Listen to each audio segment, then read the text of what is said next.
Hi, I'm Kelsey Anderson with the Tigard Police Department, and this is our video newsletter for July 2024. And in this edition of our newsletter, we want to share with you the biggest news we have to share in the last couple of months, and that is the naming of our new Chief of Police, Jamey McDonald. Chief, thank you for joining me today. Absolutely. So, new chief, but not a new face to Tigard. As you may know, Chief McDonald has actually been with our department since 2001, Chief. So, gosh, 23 years, and you've served in a lot of roles over the years. In fact, we were saying, as far as we know, you're the first person who was hired as a patrol officer here and have worked up through the ranks to now be the chief of this department, which is a pretty neat thing to be able to say. Yeah, it's pretty exciting.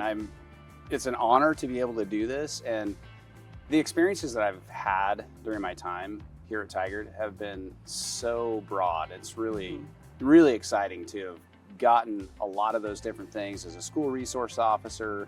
I was a commercial crimes unit sergeant and a whole wide variety of different things. But to be able to go all the way through the ranks and now be the chief it's very humbling, and it's an honor. Well, and we are so lucky to have you because of that wealth of experience that you bring to the table, not only with our department, but with our community. I mean, you know a lot of the people who live and work here in Tigard. What are some of the things that people are asking you now that you have this official title of Chief of Police? What do you want to keep the same? What are you looking ahead toward in the future? Yeah, Kelsey, probably the biggest question I've gotten is, what are you going to change? And I think it's important to say that there's the outward facing, you're probably not going to see a lot of change in the community. You're going to continue to see that transparency and accountability that we've, become known for and that the community expects. But internally, some of the things that we are going to work on is continuing towards that officer wellness. And, everybody in the police department, not just the officers, but the support team as well. And really focusing on providing them the best platform to be the best versions of themselves in their personal life, so that when they come to work, they can be fully engaged in the work they're doing out in the community. I mean, I've heard you say this many times, when you think about the trauma that an officer is exposed to, it's so much greater than what most people ever see in their whole lifetimes. And so if you're not taking proactive steps to counterbalance that, as far as, focusing on mental health, focusing on physical wellness, then you start to see those negative effects. Yeah, you absolutely do. And everyone handles that stress differently. And what wellness looks like to everyone is different. I like to go out for a run or go for a workout in the gym. Other people, it might be meditation or taking some time to find a tree and sit under and read a book for a while. So how people manage that stress and how they handle it is totally different. So what we want to do is provide that platform for people to have the resources they need in order to take care of themselves, so that they can be the best they can be when they're out working in this community. It's really a big deal. And you talked about the trauma that officers see. Officers see so much more trauma in just their daily work than the normal person will see in their entire lifetimes. And so being able to give the officers the tools that they need in order to manage that is really important. And we do it in the same way that any member of the community would. It's okay if you need help from a professional to help manage through some of those things, to help you know what's normal and what's not.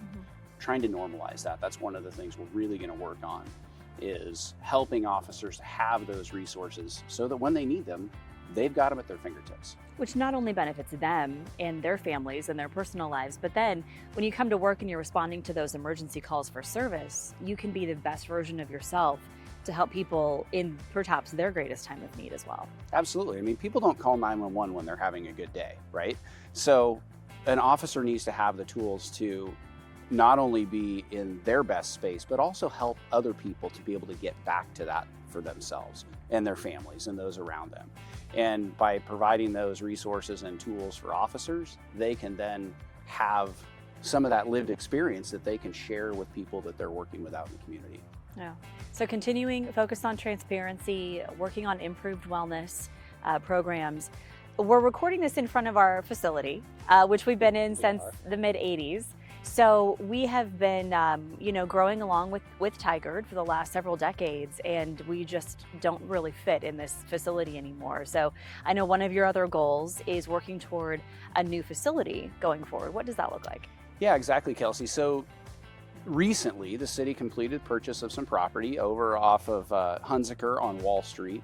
The plan will be that it will become a combined police department and public works facility at some point in the future.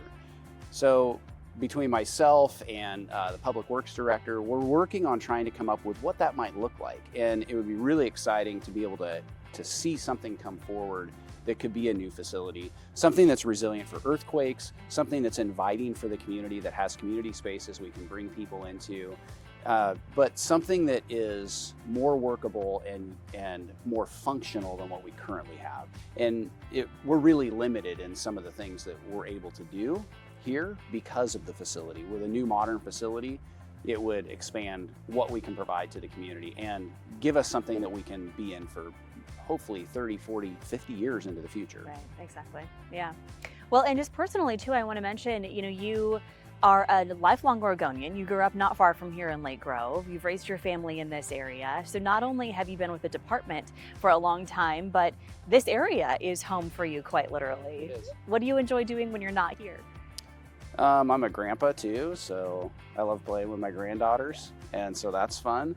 I also play soccer competitively, and I love spending time outside in Oregon. It's, camping, fishing, hunting, skiing, whatever we can do to get outside.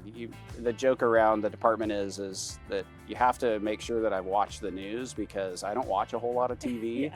And part of that's because I love spending time outside. And, when I don't have time to go out for a hike or do something like that, you can find me working in my garden around the house. Well, we are lucky to have you, Chief. If you haven't met him yet and you'd like to, or you have any questions, what's the best way for people to get a hold of you? You can go to the website, and my email is on there. I will respond to you. My phone number is on there as well. Or just, if you see me out in the community, come up and say hello, because I love it when people come and say hi.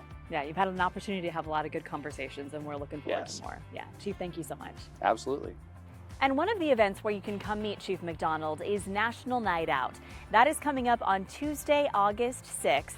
And it's held in neighborhoods all across the country every year as a way for people to just build relationship with each other and connect in your own neighborhood, because doing that and knowing the people around you can help lead to safer communities. We would love to stop by your event and bring some stickers and goodies with us. So if you'd like to have us come visit, just register your party with us. You can do that online at tigard-or.gov/NNO. And take a look at this video that we shared with you on our social media pages in June.